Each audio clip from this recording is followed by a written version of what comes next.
Right now, there are more than 1 billion cows alive on this planet, not wandering around by accident, raised on purpose for one reason. In the United States alone, around 9 billion chickens are slaughtered every year. Pigs, sheep, goats, rabbits, deer. Whole global industries built on animals that spend their entire lives quietly eating grass, grain, and leaves. Now try to remember the last time you saw a lion on a menu, or wolf, or eagle, or shark.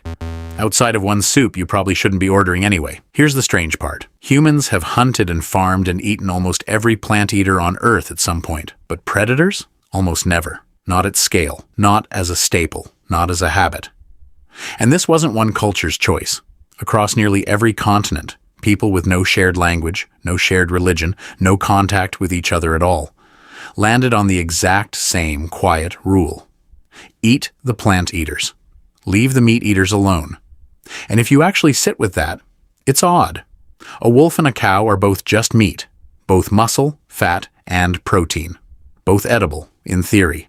So why does one show up on dinner tables all over the world and the other basically never does? There isn't one answer. It's biology, chemistry, and culture, stacked on top of each other, all leaning the same way. So let's take them one at a time. And we'll start with the math, because honestly, the math almost settles it on its own. Back in 1942, an ecologist named Raymond Lindemann worked out something we now call the 10% rule. At every step up a food chain, roughly 90% of the energy is lost, burned off as body heat, spent on movement, wasted in digestion. Only about 10% actually makes it up to the next level. So picture a field of grass holding 100 pounds of energy. That grass supports maybe 10 pounds of deer. And that 10 pounds of deer supports about 1 pound of wolf. To grow a single pound of predator, you need 10 pounds of prey underneath it, and 100 pounds of plants underneath that, which means predators are, by design, the most expensive meat there is. Farming lions would basically mean farming animals, whose entire diet is other farmed animals. Think about it. Raising one cow to slaughter already takes years of grain, water, and land most people never picture. Raising a predator big enough to eat would mean raising and losing 10 times that much prey, just to keep one carnivore alive long enough to matter. No civilization in history has ever had that kind of energy to throw away on a single food. It simply wasn't there to spend, but cost isn't even the biggest problem, because something else is quietly building up inside predator meat, and it has nothing to do with money. It's called biomagnification. Toxins in the environment, mercury, lead, industrial chemicals, don't vanish as they climb a food chain. They concentrate. A small fish picks up a trace of mercury from the water. A bigger fish eats hundreds of those small fish and takes on all their mercury at once. A shark eats hundreds of those bigger fish. By the time you reach the top, you're looking at an animal that has spent its whole life quietly collecting everyone else's poison. This is exactly why doctors tell pregnant women to avoid shark, swordfish, and king mackerel.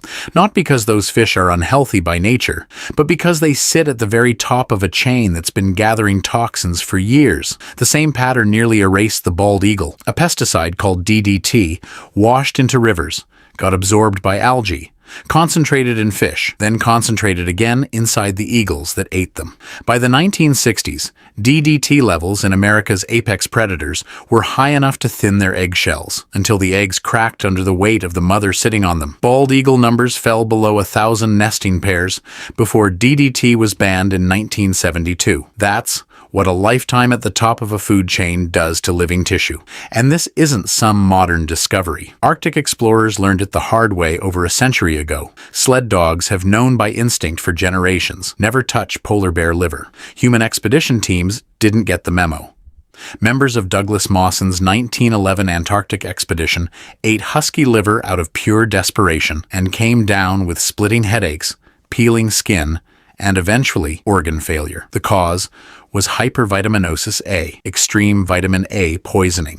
Polar bear and husky liver hold such an insane concentration of it that a single meal can kill a person. Arctic communities had known to avoid it for centuries before science had a name for why. Then there's what predator meat is actually like, long before it reaches a plate. Prey animals mostly graze. Predators sprint, stalk, and fight for every meal. That constant stress floods their muscles with cortisol and adrenaline and burns off the glycogen that makes meat tender when an animal is calm at slaughter. The result is meat that's tougher, gamier, and often carries a strong, musky flavor. Hunters who've eaten mountain lion or wolf tend to describe it the same way. Edible if you're truly desperate, never something you'd choose. And then there's disease. Predators eat the sick, the old, and the weak, which means they also eat whatever parasites those animals were carrying. Zoonosis, a nasty parasitic infection once common in undercooked bear and wild boar, spreads specifically through predator and scavenger meat. Biologists have long flagged carnivore meat as carrying a far heavier parasite load than herbivore meat for exactly this reason. A predator isn't just eating flesh, it's eating everything that was already wrong with its prey. Now, the rule isn't absolute. There are a handful of exceptions, and they actually prove the point. Bear has been eaten in parts of Scandinavia, Russia, and North America for centuries, but almost always in small amounts and almost always cooked until it's basically sterilized. Lion has shown up in parts of Africa during extreme famine when there was genuinely nothing else. In nearly every case on record, people only turned to predator meat once every safer, cheaper plant-based option had already run out. That's not a counterexample. That's the rule confirming itself. Predator meat has always been the last resort, never the first choice. Even today, the exception stays rare and controversial. South Africa runs a legal lion farming industry, but it exists mostly to sell lion bones into traditional medicine markets, not to put lion on anyone's plate. Conservation groups have condemned it for years.